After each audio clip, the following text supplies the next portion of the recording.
Okay, here I am, Phil Kaveny again with a message from God.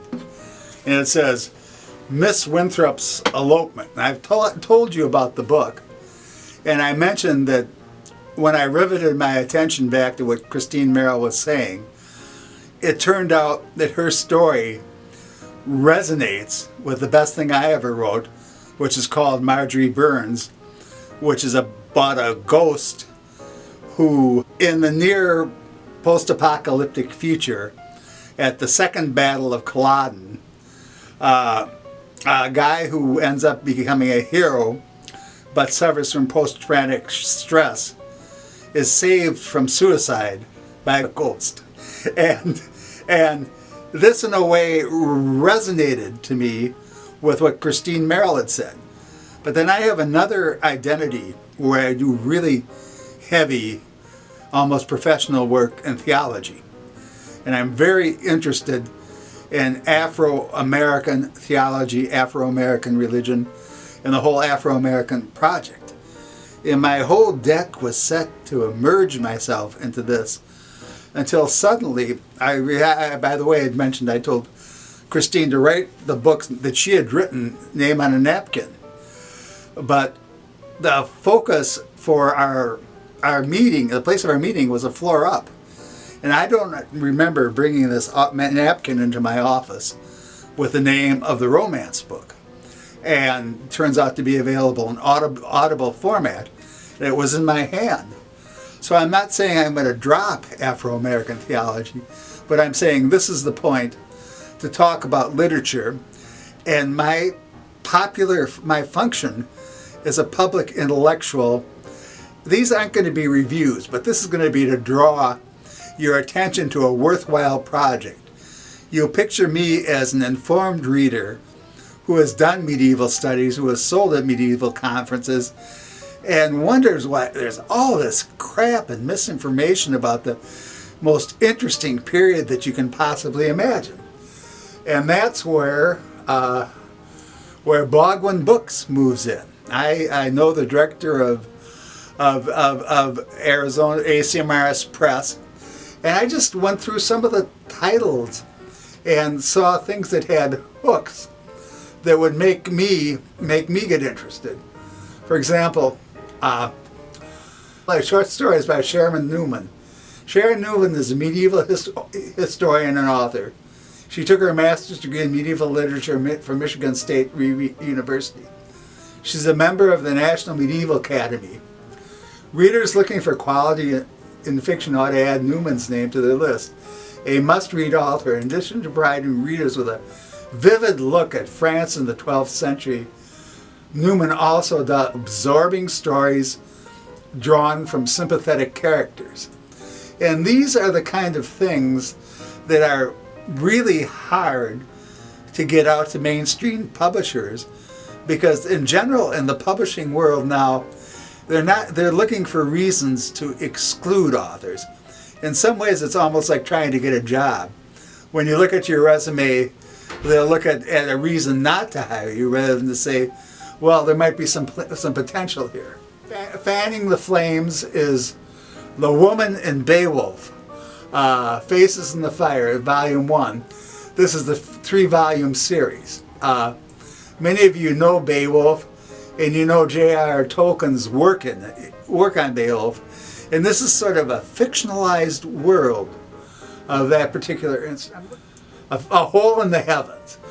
I will buy this book. I work in theology, and so I look and I see a hole in the heavens by Diane Elliott. It's 2017, and it goes, what if Satan were to describe himself as an angel of light? What if he even appeared as Christ? Schoolmen in late medieval Paris were obsessed with that question, and The Hole in Heaven explores the alarming consequences of that obsession. It soon becomes impossible to tell the difference between the saints and the impostors and demonic possession. Heresy and true faith, even the wisest and the holiest may be deceived. A struggling student, a pair of prostitutes, and a beautiful priest's daughter are among those caught up in the chaos, based on the meticulous research of Diane Elliott's first novel, an absorbing and ultimately chilling exercise in the discernment of spirit. I mean, I can't believe that stuff is just out there, and I've sort of waited so long to try to pull it to my attention. The Devourer of Gods by Benjamin DeMayo. An axe, a sword, an age, a wind, a rage, a wolf, shrieks the cloven. The Devourer of Gods weaves the tapestry of alternate Viking North America, soaked with blood and magic. Papers clashed with Christians clashed with ships and shield walls, unaware of the supernatural menace that hungs for them. The sun departs on a doomed raid against the natives. The North chieftains Jorah must confront the seers Gudrun Gosling and the sorcerer's allies once betrayed in the city of Brendan. My God, I have a story called Therguth Gengi Engr, which has a title from Old Norse, which means where God will not walk, which I got from medievalist Richard West, who happens to actually know Old Norse. And what I'm saying is that the context that these stories are set in are fascinating, and it might even take people who would normally shy away from history because we make it just so damn boring and think, God, that sounds interesting. I would read about that. Well, I talked a little bit about my friend Joe Krzas's sister, who had written the book called From the Depths, I think it was. I may even have it wrong.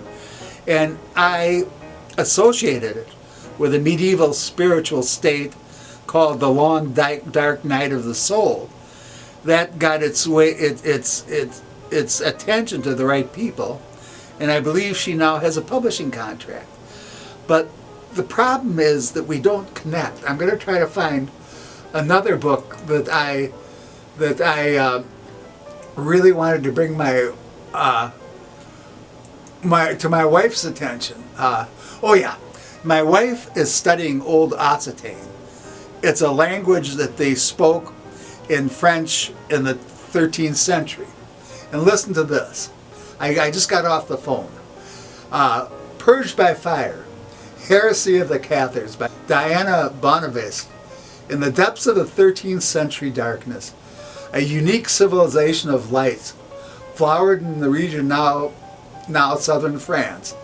The tolerant rulers of the realm embraced the good Christian faith, which was kept the simple teachings of the early followers of Christ, and rejected the corruption of the Catholic Church. Well, that's a different way to think about the medieval church, isn't it?